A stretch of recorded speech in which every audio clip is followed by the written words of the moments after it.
Halo teman-teman semua, mohon maaf masih dari jalan tadi dari Lumajang ke Jember.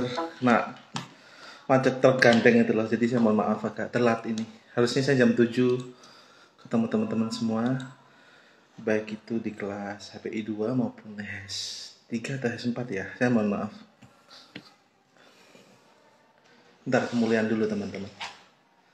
Kita hari ini logika dan penerapan hukum ya. Logika dan penerapan hukum. Assalamualaikum. Lukman Hakim, makasih Mas Lukman. Waalaikumsalam. Selamat pagi Mas Lukman. Mas Mirza Prawijaya, selamat datang.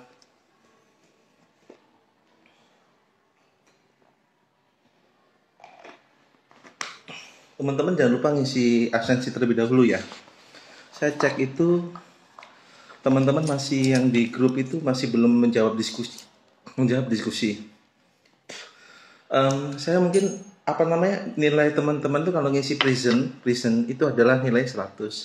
Kemudian setiap kehadiran nilai 100. Kemudian ngisi diskusi itu ada nilainya teman-teman, walaupun belum saya nilai.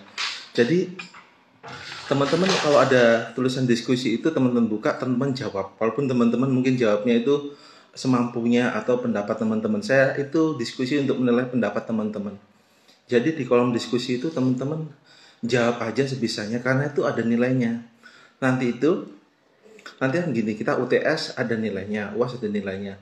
Termasuk itu adalah nilai yang didiskusi itu nilai partisipasi masyarakat, partisipasi teman-teman.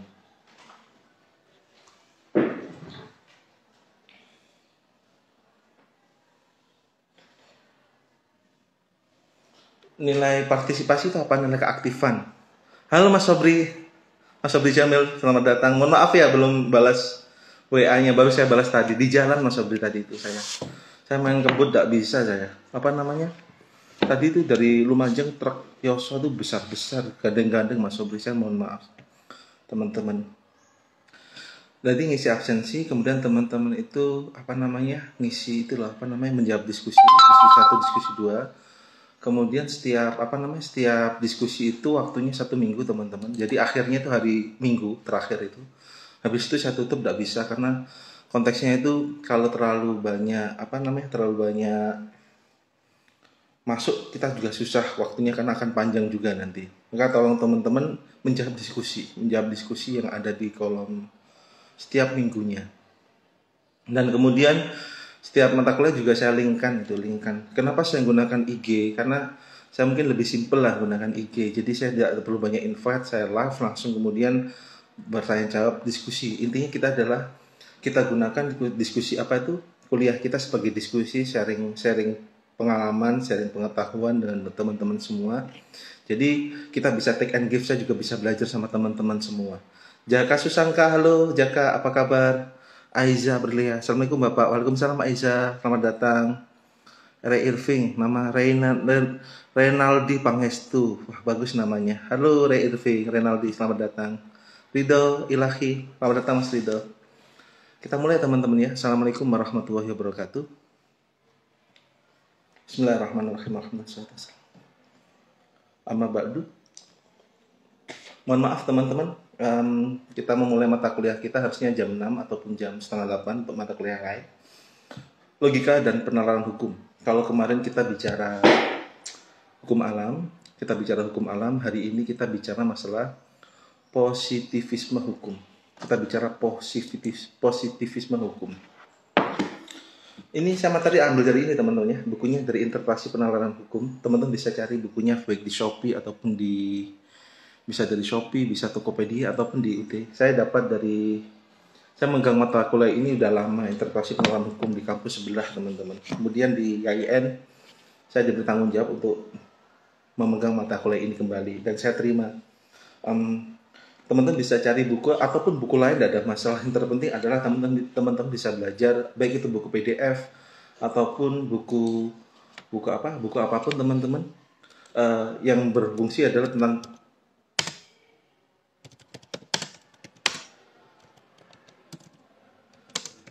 Bentar teman-teman ya.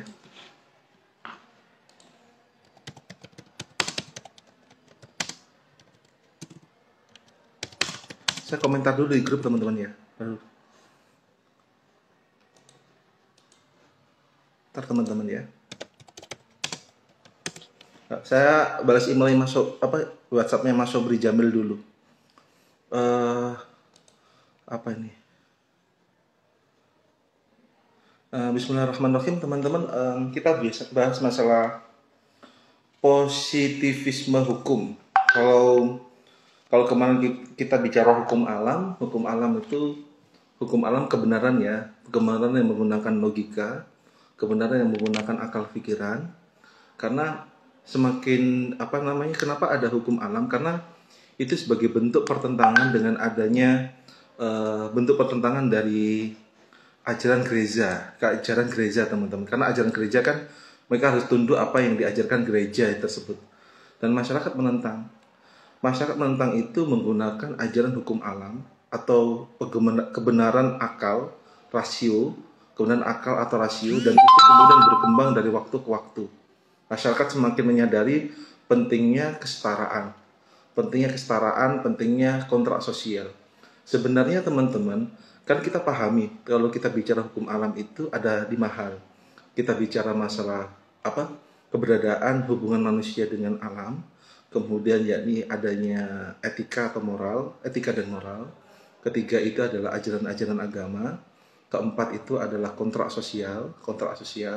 Kelima itu kemudian penggunaan akal. Itu adalah basic dari adanya hukum alam atau hukum kodrati atau natural law.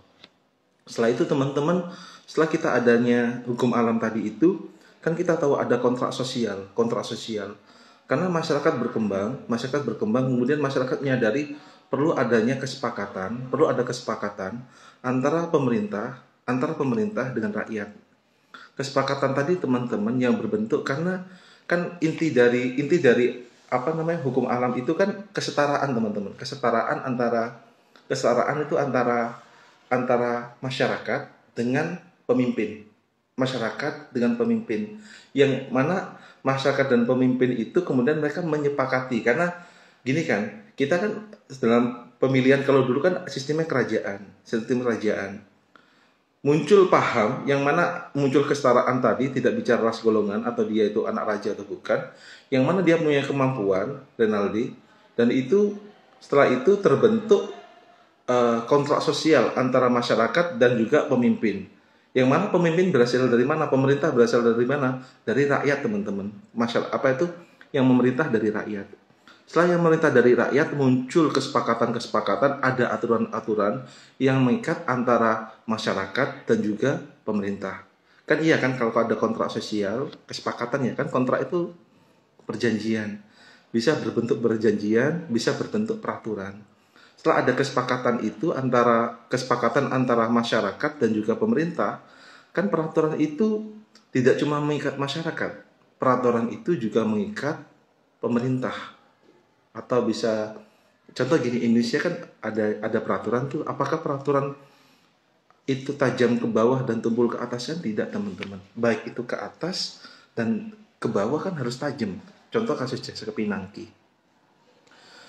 Kita kan kalau zaman dulu itu susah loh nangkap jaksa gitu. Apalagi dia orang-orang penting dekat dengan penguasa, susah teman-teman. Hari ini jaksa Pinangki itu kita gini. Seorang PNS kayak saya punya mobil, punya kendaraan, mungkin punya uang, kan teman-teman bisa analisis gaji saya per bulan, golongan 3B, kemudian golongan 3B, tunjangan kinerja segini, kemudian ceperan saya di luar, ngajar di sini, kemudian aktif sebagai konsultan hukum segini. Kemudian Basuki punya uang 1M, 2M. Dari mana Basuki 1M, 2M? Kan bisa ditelisik teman-teman. Apakah Basuki korupsi? Atau Basuki itu main dukun atau tuyul, kan itu bisa ditelisik teman-teman. Sama halnya dengan masalah jaksa Pinangki yang hari ini rame gitu kan. Nanti kita materi pada mata kuliah lagi.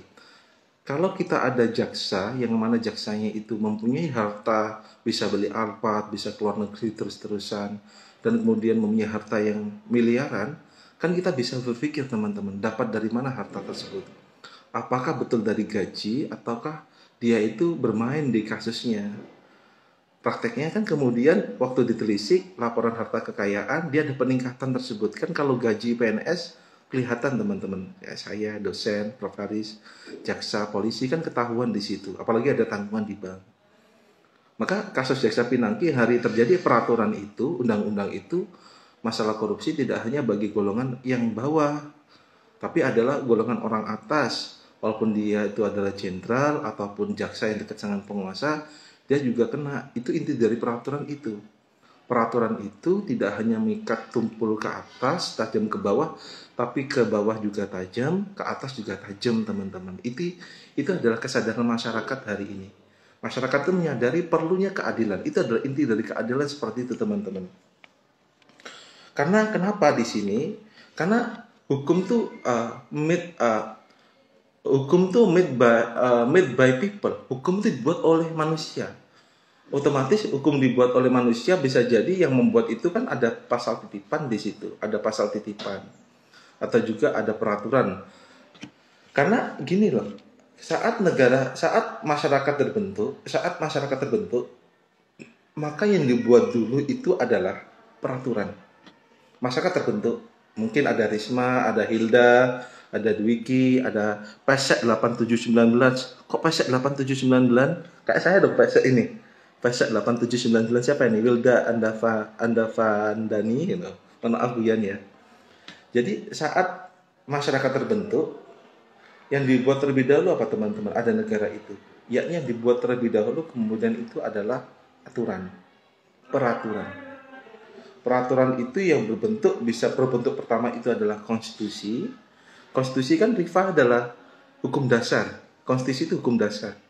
Hukum dasar itu konstitusi itu yang hukum dasar itu yang apa namanya? Yang dinamakan konstitusi itu berasal dari kata konstituer. Konstituer itu adalah pembuatan. Kemudian padanan kata konstituer itu di Prancis itu namanya konstituer, di Inggris namanya constitution. Constitution itu kemudian di padanan katanya di Indonesia adalah konstitusi. Konstitusi itu ya kemudian teman-teman setiap negara mempunyai konstitusi. Setiap negara itu hukum dasar atau groundwork-nya itu adalah konstitusi. Impian, harapan, cita-cita ingin dibentuknya negara itu adalah dari konstitusi, teman-teman. Harapan cita-citanya dari mana? Konstitusi. Peraturan dasar itu adalah konstitusi. Buatan manusia memang. Para the founding fathers and the founding mothers di seluruh dunia, saat mereka ingin merdeka, maka dia membuat konstitusi. Contohnya di Indonesia. Indonesia merdeka tanggal berapa teman-teman? 17 Agustus 1945.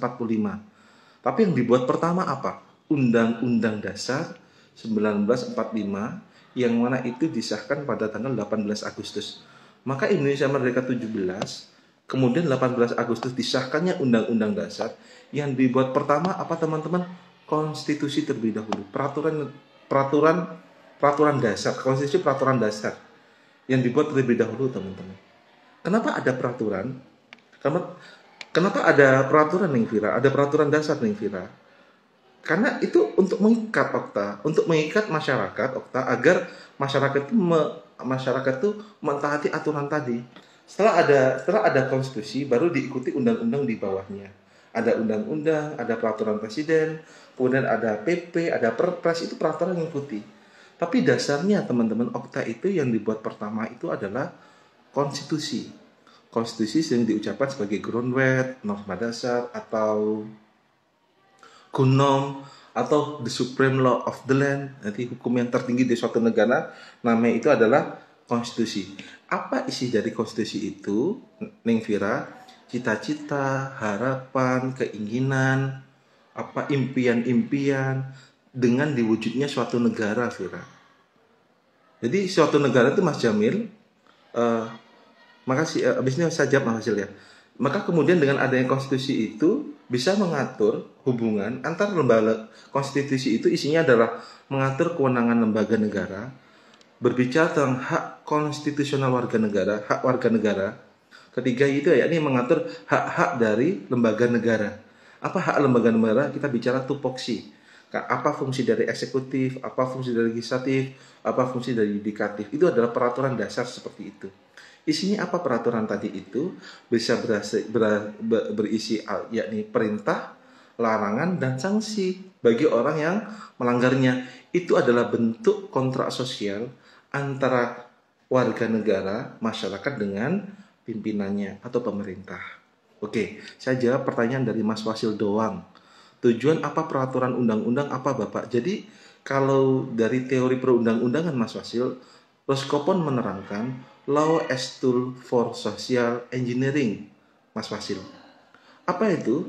Hukum adalah alat untuk peraturan masyarakat. Memang ada politik di situ, ada politik. Tapi dengan adanya hukum Mas Wasil itu bisa mengatur masyarakat. Yang mana untuk memberi ketertiban pada masyarakat. Kalau tidak ada aturan hukum Mas Wasil, masyarakat nanti akan seringkali kalau tidak ada peraturan hukum, masyarakat itu akan semakin amburadul, carut marut karena tidak ada aturan mengikat antar warga negara. Jadi antara politik dengan hukum itu, politik itu sebagai lokomotifnya atau keretanya, sedangkan relnya itu adalah hukum. Maka politik sama hukum saling terkait Mas Wasil. Tapi kita ajaran positivisme hukum itu tidak mencampurkan politik dan hukum, tapi hukum itu murni berdiri sendiri. Yang kita bicara positivisme hukum itu apa? Bahwasanya hukum itu berdiri sendiri, norma itu berdiri sendiri, tanpa campur aduk dari adanya sosiologi, sosiologi, kemudian pendapat masyarakat, tapi yang kita anu adalah interpretasi penalaran hukum tadi yang menjadi fondasi berpikir teman-teman. Maka itu jawaban saya Mas Wasil untuk mengatur masyarakat Mas Wasil. Kemudian ada dari Dwiki Darmansyah, berwaktu untuk dosen menjelaskan materi terlebih dahulu. Oke. Untuk membedakan manusia dengan hewan Bapak. Oke. Bisa jadi seperti itu juga.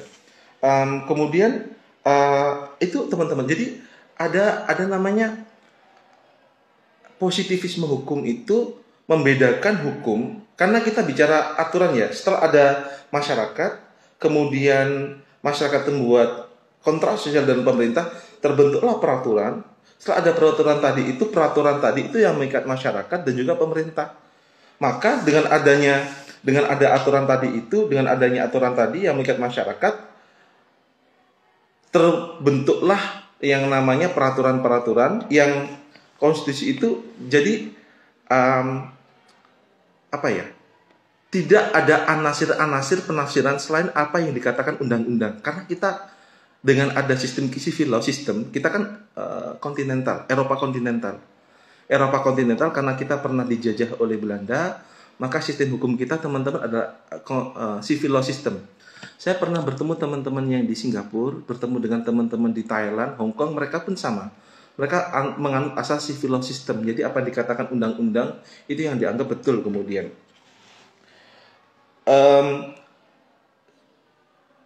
English Common Law System di sini kita bicara tentang jurisdiksio.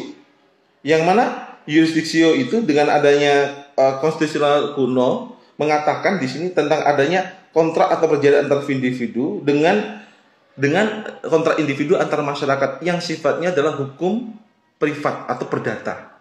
Setelah kita bicara adanya hukum alam, positivisme hukum itu ada nama jurisdiksio.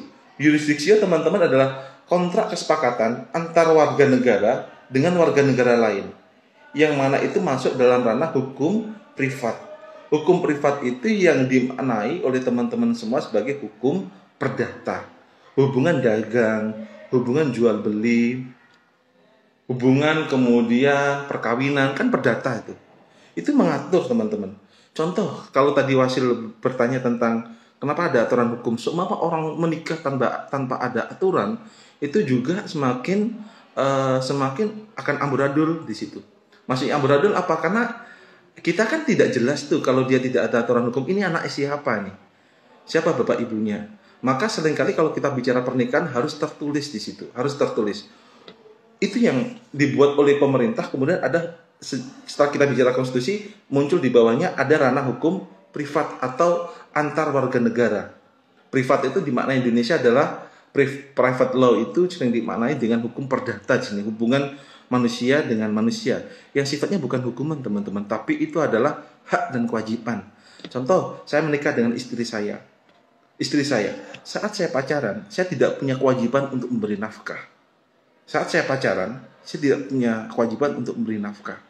Namun saat saya menikah dengan istri saya berkewajiban untuk memberi nafkah pada istri saya. Sedangkan kemudian Yang pertanyaan kemudian, mengapa kalau sudah pisah, laki-laki hartanya, yang kerja laki-laki saya, tapi istri mendapatkan harta gono gini setengah dari harta saya. Kenapa teman-teman? Padahal yang kerja saya, yang capek saya, yang ngasih makan istri dan anak saya. Tapi kenapa kalau pisah, harta saya itu harus dibagi menjadi setengah dari harta saya, yang kerja saya, harus dikasihkan juga pada istri. Kenapa kira-kira logikanya teman-teman? Nyambung nggak pendapat saya ini? Pikiran saya nyambung nggak? Kenapa ada seperti itu? Karena istri pun ikut kerja. Ikut kerjanya Pak Basuki. Di aturan hukum Indonesia ada harta gono gini. Di Islam pun sama, harta gono gini. Secara hukum perdata di pengadilan negeri juga ada setengah harta dari istri. Apa itu teman-teman? Bukan harta bawaannya, harta bawaan dari keluarga, tapi harta gono gini. Karena saat istri itu hamil, saat istri itu menyusui, saat istri itu melayani kita sebagai suami, kan itu adalah pekerjaan istri yang mana itu juga berat gitu. Jadi istri juga berat, maka istri mempunyai hak, logikanya itu istri mempunyai hak setengah dari harta suami, diminta atau tidak diminta. Diminta atau tidak diminta. Walaupun tidak diminta, istri masih punya hak setengah harta dari suami di situ. Karena apa? Timbul kesepakatan, ada pernikahan itu muncul hak dan kewajiban teman-teman. Hak dan kewajiban itu dalam konsep perdata teman-teman ya di sini. Sama dalam konsep perdagangan atau pertanahan atau jual beli tanah, buyu itu juga ada hak dan kewajiban di sini. Kemudian gubernakulum itu konsep mengatur antara aktivitas politik, pemerintah dan juga administrasi. Kalau kita tadi pertama konsep dari adanya aturan hukum pertama adalah jurisdiksio, kedua itu adalah gubernakulum. Gubernakulum itu mengatur antara aturan politik, pemerintah, dan juga administrasi. Yang mana gubernakulum seringkali dimaknai sebagai hukum publik. Hukum publik bukan cuma pidana teman-teman. Hukum publik itu mengatur hubungan antara pemerintah dengan masyarakat. Pemerintah dengan masyarakat. Hubungan pemerintah dengan masyarakat teman-teman yang mana ada hukum publik. Bisa berbentuk pidana, bisa berbentuk administrasi negara, bisa berbentuk konstitusi, bisa berbentuk konstitusi, bisa berbentuk pidana korupsi. Itu hubungan antara pemerintah dan juga hubungan pemerintah dengan masyarakat di sini. Itu bagian dari gubernakulum teman-teman. Maka kemudian ajaran tadi itu setelah kita ajaran hukum publik dan privat, muncul kemudian yang mana ada klasifikasi positivisme, ada klasifikasi. Klasifikasi itu apa teman-teman? Yakni adanya pemisahan hukum dari moral tadi. Seperti ekonomi, ada pemisahan hukum dari moral. Apakah Basuki, apakah etika dan moral itu saling kesatuan? Tidak teman-teman. Adanya pemisahan hukum dan moral. Hukum yang hukum, moral dan moral. Etika, norma. Kan kita bicara itu ya. Kita kan sepakat kemarin, norma di Indonesia ada 4. Ada norma kesopanan, kesusilaan, norma agama, dan juga norma hukum. Norma hukum ini yang menguatkan dari ketiga norma ini. Tapi kita tidak bisa menyatukan norma dan hukum. Maksudnya apa? Norma tadi berdiri sendiri, kemudian manakala dia itu melanggar aturan hukum, maka dia ditindak dengan aturan hukum tadi. Maka seringkali kalau kita bicara etika profesi hukum, itu tidak masuk teman-teman di dalam peraturan etika. Contoh, mungkin Khofifah atau Mozamu atau Afida ini sebagai polisi atau sebagai hakim. Kan hakim itu tidak boleh menyidangkan kasus yang berhubungan dengan keluarganya, baik itu horizontal atau vertikal. Apa itu? Etika profesi hakim. Etika profesi hakim. Maka etika ataupun moral itu tidak bisa disatukan dengan hukum, karena hukum itu peraturan hukum berdiri sendiri namanya teman-teman. Kalau ini adalah ajaran positivisme hukum teman-teman. Positivisme hukum itu apa? Kita memandang hukum itu, aturan-aturan tadi itu yang dikatakan aturan. Adapun penafsiran dari saya, adapun penafsiran dari Moza, adapun penafsiran dari Wasil, itu adalah persepsi. Tapi yang menentukan siapa? Hakim. Walaupun Wasil berpendapat, Undang-Undang Nomor 1 Tahun 1974, setiap orang itu menikah sesuai dengan agama dan kepercayaannya. Betul nggak? Undang-Undang Nomor 1 tahun 1974, orang-orang, setiap warga negara boleh menikah sesuai agama dan kepercayaannya. Saya menafsiri agama dan kepercayaan itu adalah mungkin agama Islam, Hindu, Buddha, Kristen, Katolik gitu. Islam, Katolik dan Konghucu. Kepercayaannya apa? Apa kepercayaan dari agama kayak Aisyah, kayak kemudian Tijaniyah ataupun lain? Apakah kepercayaan adalah kepercayaan bukan agama? Kan kita akui Dayak itu bukan agama Hindu Parahyangan. Suku Baduy bukan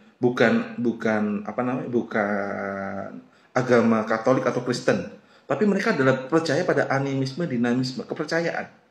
Kan kita interpretasi dari makna agama dan kepercayaannya itu, teman-teman.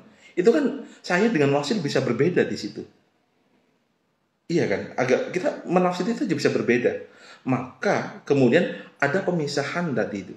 Yang dilihat bukan interpretasi setiap orang, tapi interpretasi itu yang dimaknai adalah interpretasi dari setiap pasal-pasal, aturan-aturan yang ada di hukum.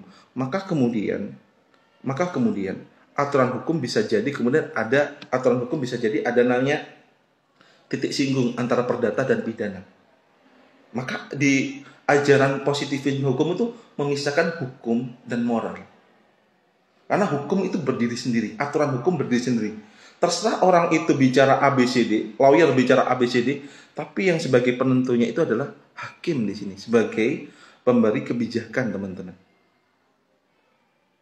Do you got the point? Do you understand what I mean? Teman-teman paham nggak logika saya dari aturan hukum tadi? Kedua adalah hukum sebagai suatu perintah, meliputi perintah, kedaulatan, dan sanksi.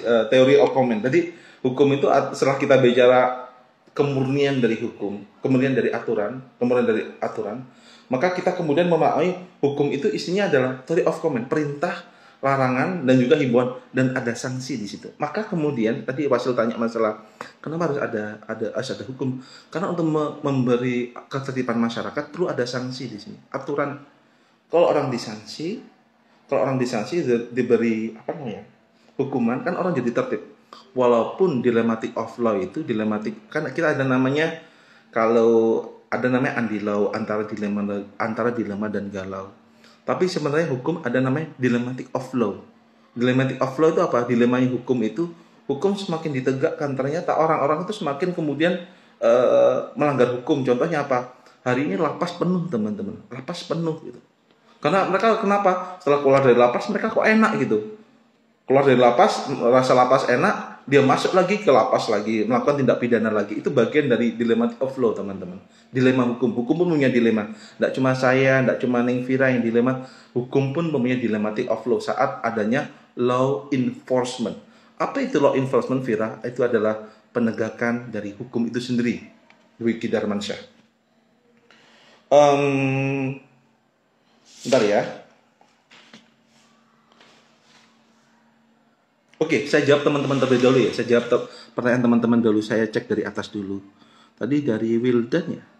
Saya cek pertanyaan teman-teman ya tentang positivisme hukum tadi itu. Yajar perlu ya. Oke. Bentar. Apa cuma untuk bedakan manusia dengan dari Wasil. Apa cuma undang-undang dasar yang sangat fundamental? Sebenarnya ada nama itu Wasil. Ada namanya fundamental law. Hukum yang fundamental itu ya undang-undang dasar. Undang-undang dasar. Tapi kemudian undang-undang dasar itu bukan bermakna rigid ya. Rigid itu kaku. Kan kita undang-undang itu konstitusi ada rigid, ada fleksibel. Tapi bukan rigid, tapi fleksibel.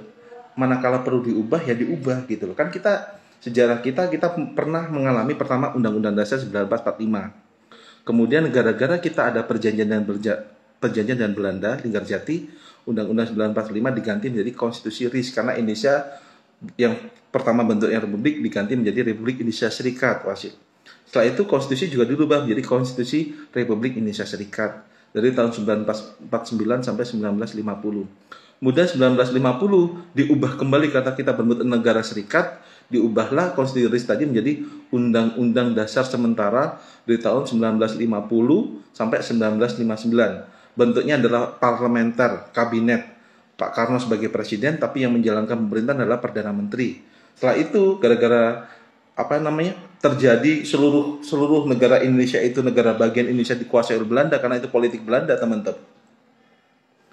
Maka kemudian ada satu negara yang tidak dikuasai oleh Belanda, yakni negara bagian Yogyakarta.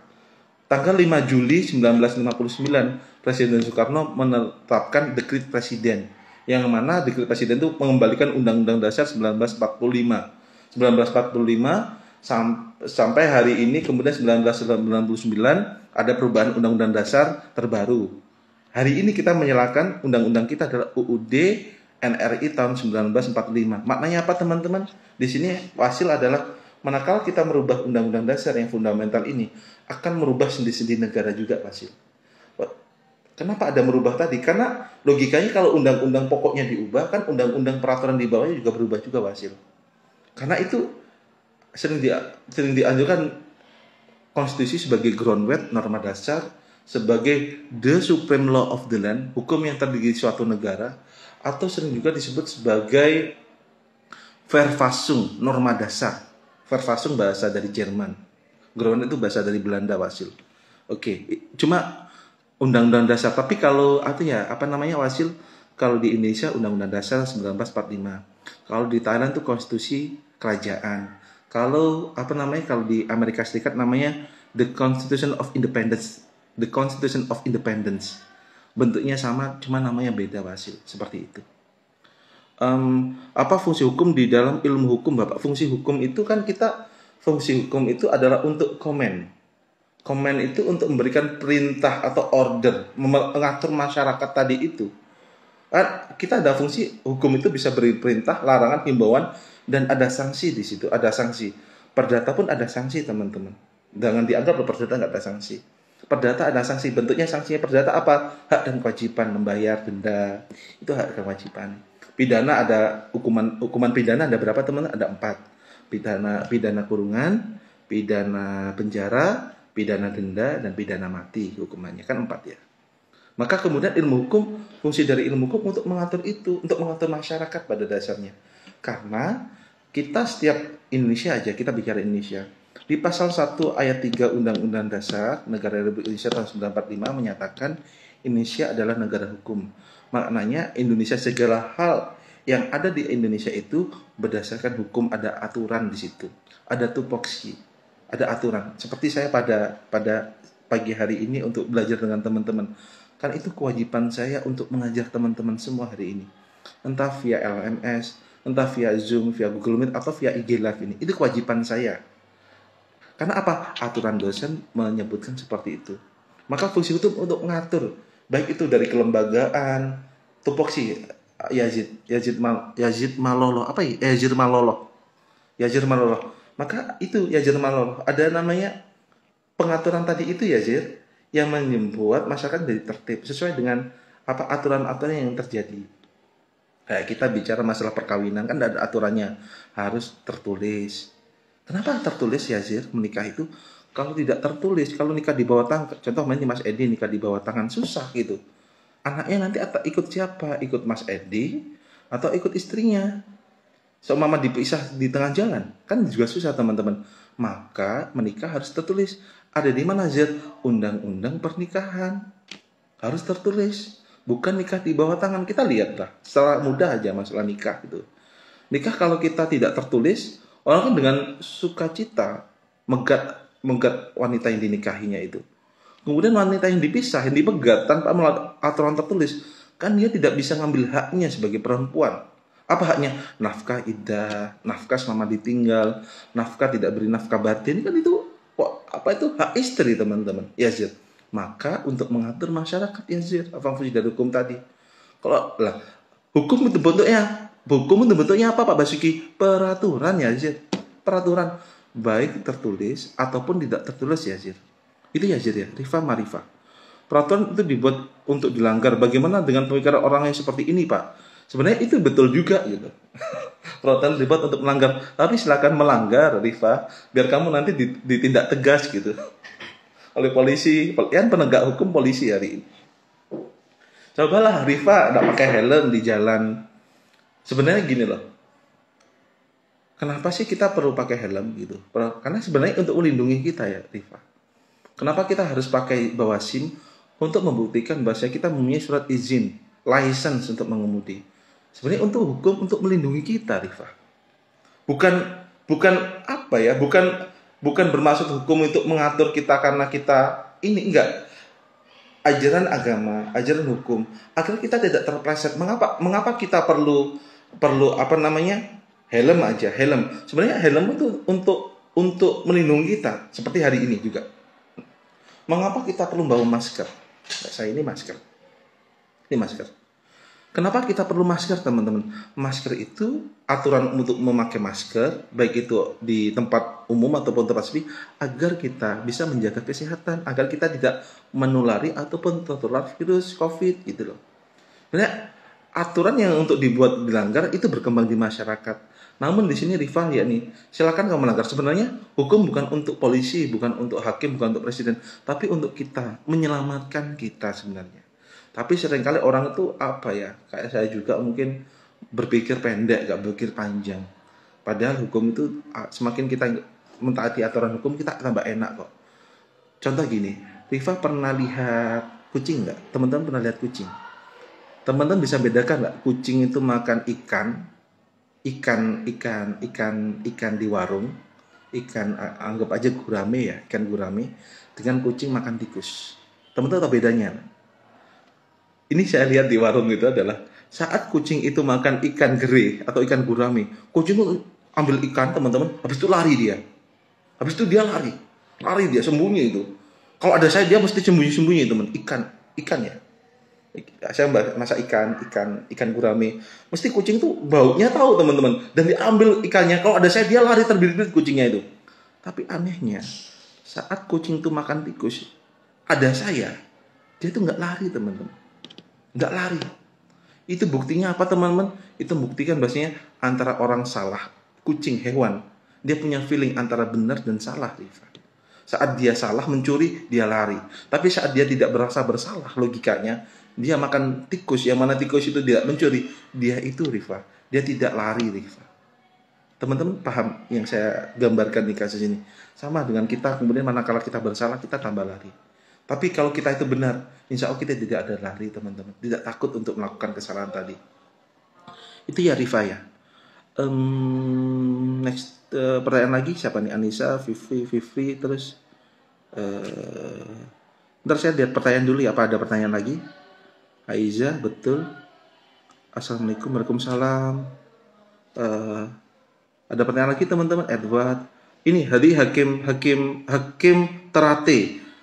Bagaimana dengan paham mengatakan kalau adanya peraturan itu untuk dilanggar, Bapak? Ya tadi saya jelaskan, hukum memang untuk dilanggar, tapi sebenarnya yang saya bayangkan dengan kasus tikus, kucing mencuri ikan di tempat makan sama kucing memakan tikus itu. Kucing makan tikus, hakim. Yang mana konsepnya kalau kucing itu makan ikan, dia lari kan, karena dia merasa bersalah. Dia ada ketakutan di situ. Tapi kalau kucing itu makan tikus, kan dia nggak lari, teman-teman. Dia diam aja makan, karena dia merasa nggak bersalah. Sebenarnya kalau kita melanggar hukum, ada dalam benak hati kita merasa bersalah gitu. Kita merasa bersalah. Contoh, saat teman-teman bertengkar dengan ibunya teman-teman semua di rumah ini, kan teman-teman merasa bersalah. Merasa nggak enak hati juga itu. Dalam hati itu ada itu. Kita merasa bersalah. Teman-teman mungkin dalam pondok gosop itu, saya sering, teman-teman. Saya pondok itu 10 tahun.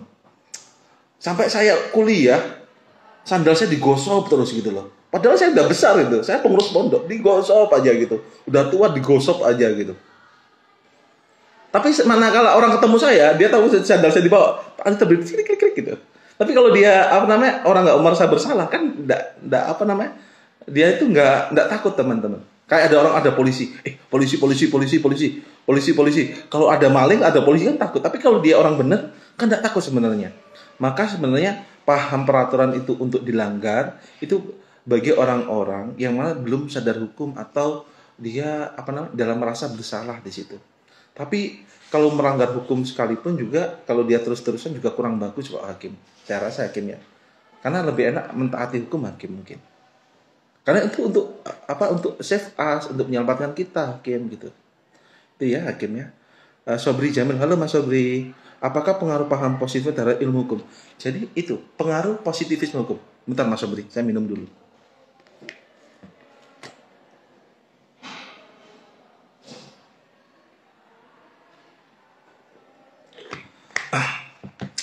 Mas Sobri bertanya, apakah pengaruh paham positivisme hukum terhadap ilmu hukum? Jadi kemudian manakala kita bicara positivisme hukum, Mas Jamal, kita bicara kemurnian hukum. Kemurnian hukum itu apa, Mas Jamil? Kemurnian hukum itu dilihat ya, hukum berbentuk peraturan-peraturan tertulis yang itu mengikat masyarakat. Akibat arah positivisme hukum itu, Mas Jamil, hukum tidak dilihat dari anasir-anasir sosiologis, pendapat masyarakat, tapi yang dilihat itu adalah peraturan perundang-undangan, statut, pendekatan peraturan perundang-undangan. Dia hukum tadi pendapat positivisme hukum, dia tidak melihat pendapat para tokoh, dia tidak melihat kemudian pendapat para tokoh, pendapat masyarakat, survei, enggak. Tapi apa yang dikatakan hukum itu, aturan itulah yang harus ditaati. Tergantung tadi interpretasi dari aturan-aturan hukum tadi. Karena setiap orang mempunyai interpretasi berbeda dari setiap peraturan perundang-undangan, teman-teman. Kemurnian hukum itu kemudian sering disebut hukum itu sebagai sui generis. Paham? Sui generis itu ilmu hukum itu sama dengan ilmu kedokteran. Yang mana dia adalah bukan ilmu sosial. Ilmu hukum bukan ilmu sosial. Ilmu hukum bukan ilmu IPA. Tapi ilmu yang berdiri sendiri, namanya sui generis.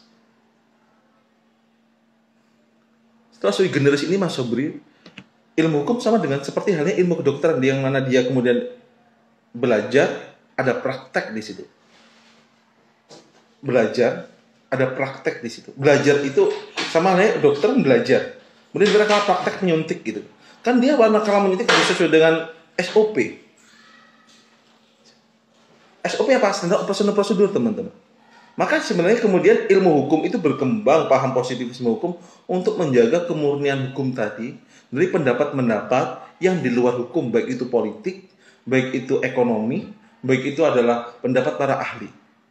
Maka kalau Mas Jamil lihat hampir semua kampus kayak UNER, dia menjaga positivisme hukum. Apa dikatakan hukum? UNER ini positivisme hukum. YIN saya kurang tahu, Mas ya. Saya masih meraba-raba kalau YIN. YIN kayaknya sosiologis dan positivisme, jadi sosiologis dan positivisme gabung. Kalau di YIN insya Allah ya, saya lihat di skripsinya teman-teman itu. UB positivisme, UGM Unpad positivisme, apa dikatakan undang-undang itu harus taati. Itu jadi positivisme hukum memberi kemurnian hukum untuk apa yang dikatakan undang-undang bisa dieksekusi. Karena saat sidang orang lihatnya itu peraturannya, bukan kata orang, bukan Mas Jamil, bukan katanya pengacara, bukan katanya dari jaksa, enggak, tapi adalah apa yang dikatakan hukum tadi, apa dikatakan aturan itu yang wajib dijalankan dalam konsep positivisme hukum.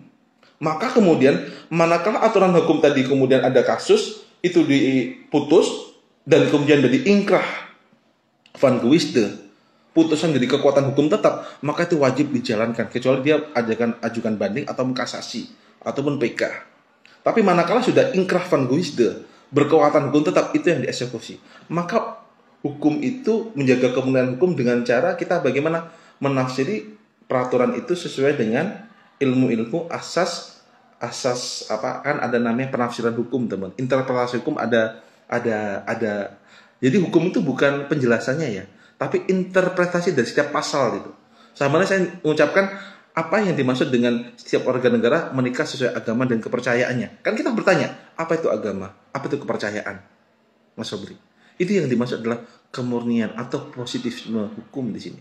Menjaga kemurnian dari hukum, peraturan perundang-undangan agar tidak masuk paham politik, pendapat ABC enggak. Tapi yang kita lihat adalah apa yang dikatakan undang-undang, bagaimana kita menafsir undang-undang tersebut.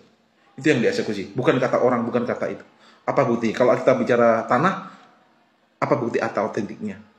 Apakah Anda punya letter C atau punya akta hibah? Maka kalau punya akta hibah, pendapat orang, saya pemilik tanah yang asli, saya anak kandung. Enggak, nonsens. Enggak fungsi. Karena bukti tertulis itu, akta itu yang menjadi bukti tertulis pemilikan tanah. Itu aturan hukum, Mas Sobri Jamil. Apa yang mendasari lahirnya positivisme hukum? Yang mendasari lahirnya positivisme hukum, Khofifah, yakni adalah kesadaran masyarakat kontrak sosial antara masyarakat dan juga pemerintah. Masyarakat kan pemerintah berasal dari rakyat ya, yang mewakili itu tadi. Saat mereka itu ada kontrak sosial, maka muncul kemudian positivisme hukum, muncul kemudian aturan-aturan hukum tadi, baik itu secara hukum publik ya, umum, baik itu masalah administrasi, pidana, konstitusi, ataupun itu bicara masalah pertanahan. Pertanahan itu adalah bicara masalah masalah perdata. Hukum publik, salah hukum publik ada yang hukum privat, mengatur antara orang dengan orang yang sifatnya adalah hak dan kewajiban. Maka kemudian dasar itu kontrak sosial. Setelah ada kontrak sosial itu logika atau human reason, pendapat masyarakat, masyarakat semakin menyadari tentang adanya pikiran-pikiran tentang adanya bagaimana hukum itu sebagai jembatan untuk bisa memberikan ketertiban di tengah-tengah masyarakat. Aturan hukum seperti itu, Khofifah. Siap, makasih atas penjelasan Bapak. Dari Vidiani bertanya, positivisme hukum diawali dengan pernyataan David Hume, betul, yang menyatakan hukum merupakan produk dari penguasa. Mengapa hukum bisa dianggap sebagai produk penguasa, Pak? Karena gini, Vidiani, hukum produk penguasa. Karena kan yang membuat hukum adalah politik. Kita ada pembagian kekuasaan, Vidiani. Ada eksekutif, ada legislatif, ada yudikatif. Ya, ada eksekutif, ada legislatif, ada yudikatif. Eksekutif itu apa? Yang melaksanakan undang-undang. Legislatif itu apa? Yang membuat undang-undang. Yudikatif itu apa? Yang menyidangkan undang-undang. Di Indonesia yang membuat hukum itu siapa? DPR RI sebagai lembaga legislatif. Legislatif itu siapa, Vidiani? Legislatif itu siapa, Vidiani? DPR itu apa? Lembaga dari partai politik. Maka sebenarnya undang-undang itu adalah produk politik. Undang-undang itu adalah produk politik. Dan produk politik, Vidiani, kan karena saat dia disahkan menjadi undang-undang, kan masyarakat harus mentaati. Orang tahu nggak tahu harus mentaati hukum.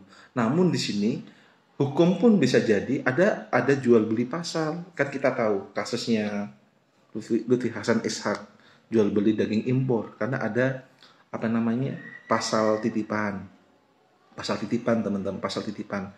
Dan di situ setelah pasal titipan itu kemudian muncul, yakni ternyata undang-undang itu adalah produk penguasa. Namun setiap produk penguasa, undang-undang Vidiani sesuai dengan alur kita, hukum kita, itu bisa diuji judicial review ke MK kalau materialnya itu bertentangan dengan undang-undang dasar, Vidiani. Maka betul undang-undang produk politik, tapi kita sebagai masyarakat mempunyai hak untuk melaksanakan. Pertama adalah executive review, kedua adalah legislative review, ketiga adalah judicial review, baik itu ke MK atau ke Mahkamah Agung. Peraturan itu adalah hierarki perundang-undangan. Ada undang-undang dasar, kedua adalah TAP MPR, ketiga itu adalah undang-undang atau Perpu, peraturan pemerintah mengganti undang-undang, keempat adalah PP, kelima adalah Perpres, keenam itu perda provinsi, yang ketujuh adalah perda kabupaten kota. Jadi undang-undang itu semakin ke atas, semakin abstrak, semakin ke bawah, semakin konkret jelas. Maka undang-undang harus ikuti di atasnya.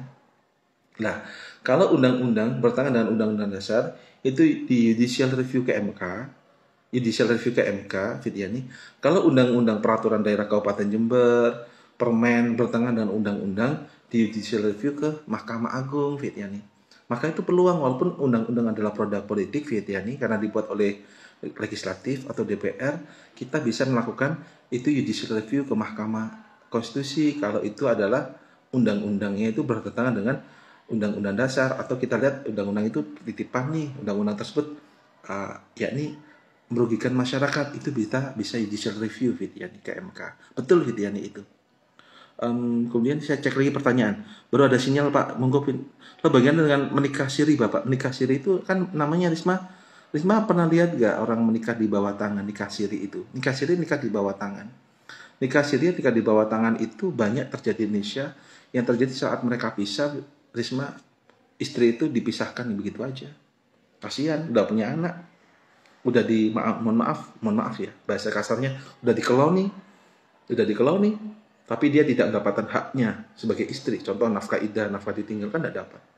Maka sebenarnya kalau istri itu pintar, jangan mau teman-teman dinikah siri, jangan mau. Rugi teman-teman nikah siri. Maka lebih baik nikah secara hukum positif dan juga hukum agama.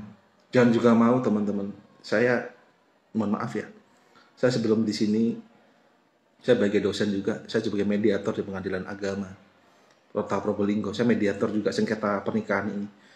Ternyata orang-orang yang nikah siri itu ada yang memang cinta, kemudian dan dia setelah nikah siri mereka daftarkan ke pengadilan agama untuk melakukan isbat nikah agar sah nikahnya. Tapi banyak juga orang yang nikah siri itu kemudian dia tidak memberikan haknya pada istri yang ditinggalkan. Ujung-ujung pisah saja. Karena ujuk orang bilang cinta tapi tidak mau tanggung jawaban, itu yang menjadi masalah teman-teman. Maka nikah siri, Risma jangan mau ya di nikah siri. Mending nikah sah secara agama. Sorry Risma, just kidding. Just kidding. Risma fokus belajar dulu aja. Tapi kalau ada yang melamar serius ya monggo Risma dipikir terlebih dahulu. Saya akan menikah ibadah. Izab deh. Assalamualaikum Bapak, saya ingin menanyakan apa yang melatar belakangi terjadi paham positifisme. Tadi itu apa itu? Yang itu yang masalah kontrak sosial antara masyarakat dan pemerintah.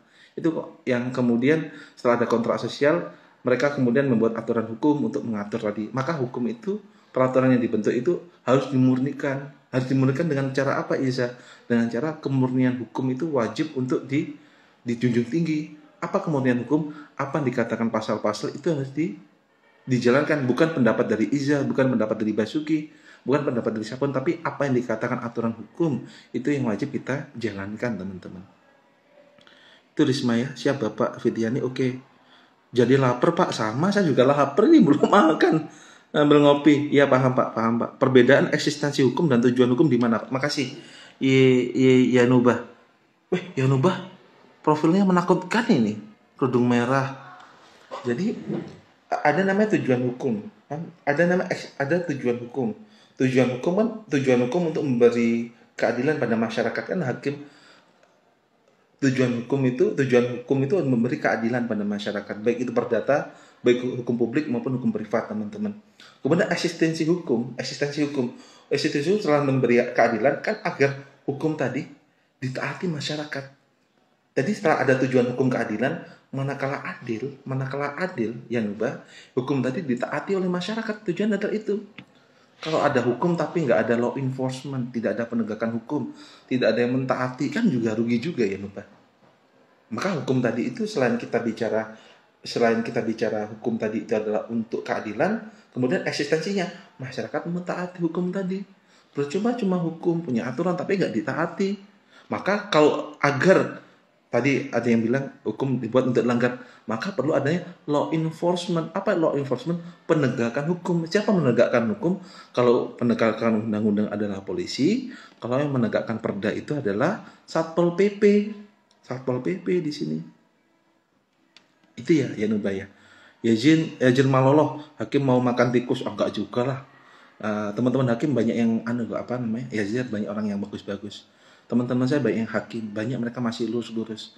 Tapi ada juga kalau hakim PA banyak lurus-lurus. Hakim PN tuh ya nggak tahu lah. Saya sidang di PN kalah terus. Minta uang mereka. Tapi ya itulah dilematic of law-nya seperti itu teman-teman. Senasib Pak. Gosok pinjam secara gaib. Iya, bisa biar gaib. Ini Moza mungkin pernah mondok atau pengurus mondok juga ini. Pinjam tanpa bilang. Mau tanya Pak, contoh perspektif positifisme, konstruktivisme dan kritik dalam menanggapi berita COVID-19. Makasih. Saya kalau COVID itu ada yang bilang COVID itu logika tentang pendapat yang bohong atau enggak gitu. Tapi kan hari ini Saya hari ini teman-teman swab test hari ini saya tes COVID, rapid test gitu loh. Ada harus taati. Saya pun ada ketakutan juga, bukan takut yang buatnya takut di gimana-mana, karena konsepnya kan kita ada kekhawatiran karena saya punya keluarga teman-teman. Jadi menanggapi COVID tadi itu, menanggapi COVID emang itu kan benar nggak kelihatan. Sedangkan kita itu kalau bicara hukuman yang kelihatan mata, betul nggak? Lihat hukum kelihatan mata. Sama halnya kalau kita bicara santet kan susah dieksekusi karena kita nggak kelihatan mata teman-teman. Sedangkan kalau COVID-19 ini juga nggak kelihatan mata. Kalau kasus tanah, buku atau uang kan kelihatan mata. Wah ini kasusnya kemana nih, selesai kemana nih, bisa dieksekusi gitu. Maka menanggapi positivisme itu termasuk juga konstruktivisme, kritik dalam COVID-19 tadi, yakni kita saya susah menanggapi Mas Ridho. Tapi yang saya yakini itu adalah masalah COVID-19 ini adalah kewajiban kita bersama untuk menjaga, dan kemudian kita mentaati aturan dari pemerintah untuk pakai masker, karena itu juga masker untuk kesehatan. Dan kemudian masalah COVID-19 kita tunggu pemerintah untuk mendapatkan obatnya. Walaupun ada orang bilang orang nggak percaya, tapi prakteknya itu adalah ada di situ.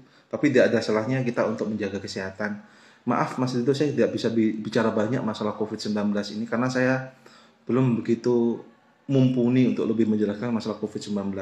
Jadi saya untuk lebih taat pada aturan pemerintah Mas Dito, karena masalah COVID-19 ini adalah pandemi yang kita hadapi bersama. Kalau secara ekonomi kita harus saving lah. Kalau secara hukum hari ini, hukum juga kalau bicara COVID-19 masalah korupsi, dana COVID kan juga belum terbukti, karena kita harus fokus dalam bidang bisnis kan, kita harus fokus apa yang kita selesaikan dulu. Bukan terlalu banyak pikiran, kita malah nggak bisa fokus teman-teman. Itu Mas Dito, saya nggak bisa jelaskan lebih jauh Mas Dito ya, masalah COVID ini. Kemudian pertanyaan teman-teman kembali, Arab muancung, loh mancung sekali Mas Arab ini. Saya menanyakan tentang radikalisme, fundamentalisme, fanatisme, konservatisme. Istilah ini belakang begitu lekat dengan agama, betul. Kalau kita hari ini kita bukan negara agama, tapi kita negara hukum Arab. Negara hukum itu mengakui adanya agama yang diakui di Indonesia. Ada 6 agama ya, Islam, Katolik, Kristen, Hindu, Buddha, dan Konghucu. Kemudian dari setiap agama itu mereka mempunyai kepercayaan. Ada aliran yang radikalisme. Jadi radikal itu kekerasan maksudnya. Radikal itu kekerasan. Yang mana kemudian paham radikal tadi itu kalau bukan dari golongan saya, golongan yang lain itu adalah lemah. Yang menjadi masalah radikalisme karena dia agama kan bicara tentang itu Arab mancung ini agama bicara tentang kebaikan. Jadi manakala dia bicara agama tapi mengajarkan kekerasan, itu yang dimana adalah radikalisme. Terlalu fanatik terhadap agama tadi. Kalau konservatif dia maknai konservatisme itu konservatisme dimaknai itu adalah golongan yang tidak terlalu radikal atau menemukan hal-hal baru di sini. Hal-hal baru yang mana agama itu tidak harus tokdek dari Arab, Islam bukan dari Arab, tapi apa yang berkembang di Indonesia kita bilang kita adalah Islam Nusantara, itu yang dipandang ada konservatisme di sini. Konservatisme. Teman-teman Arab ini waktu saya tinggal 26 detik lagi, Mas Arab tolong kita masuk di IG Live lagi ya Arab ya. Arab tolong tulis pertanyaan. Ini ada ya. Kita tinggal 16 detik teman-teman. Kita Renaldi nanti kita lanjut di IG Live lagi ya. Perintah karena sering mengeluarkan kebijakan tidak menguntungkan positif hukum negara tidak berlaku. Teman-teman kita langsung masuk di IG Live lagi ya. Ini waktu saya 3 detik, 2 detik.